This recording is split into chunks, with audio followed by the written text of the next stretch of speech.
మీకు ఈ వీడియో నచ్చినట్లయితే ఈ వీడియోని లైక్ చేయండి, సబ్స్క్రైబ్ చేయండి. పరంధామయ్య ఆదిలక్ష్మిని ఇద్దరు తీసుకువచ్చి షష్ఠి పూర్తి కార్యక్రమాన్ని చాలా సంతోషంగా జరిపిస్తూ ఉంటారు.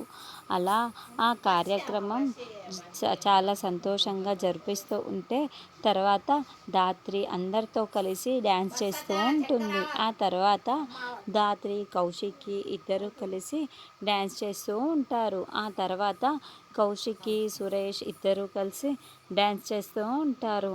అందరూ క్లాప్స్ కొడుతూ చాలా ఎంజాయ్ చేస్తూ ఉంటారు. అయితే అప్పుడే పరంధామయ్య ఒక గిన్నెను తీసుకువచ్చి నేలకి విసిరి కొట్టి ఆపండి అని గట్టిగా అరుస్తూ ఉంటాడు. కౌశికి, సురేష్ ఇద్దరు డ్యాన్స్ చేస్తుంటే మిగతా వాళ్ళందరూ చూసి ఎంజాయ్ చేస్తున్న వాళ్ళందరూ ఒక్కసారిగా పరంధామయ్య అలా వస్తున్న విసిరకొట్టిన వస్తువుని చూసి షాకింగ్గా చూస్తూ ఉంటారు.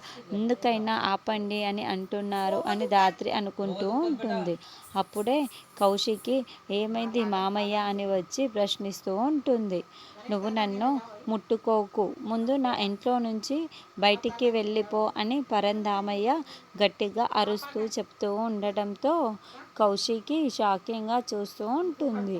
వైజయంతి, నిషిక మాత్రం చాలా చాలా సంతోషపడుతూ, అంటే కౌశికి, సురేష్ కలిసి ఉండకపోయినా కడుపు ఎలా వచ్చింది, కౌశికకి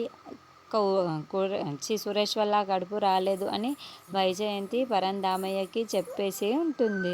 అందుకే ఇప్పుడు పరంధామయ్య కౌశిక్ని ఇంట్లో నుండి వెళ్ళిపోమ్మని చెప్తూ ఉంటాడు.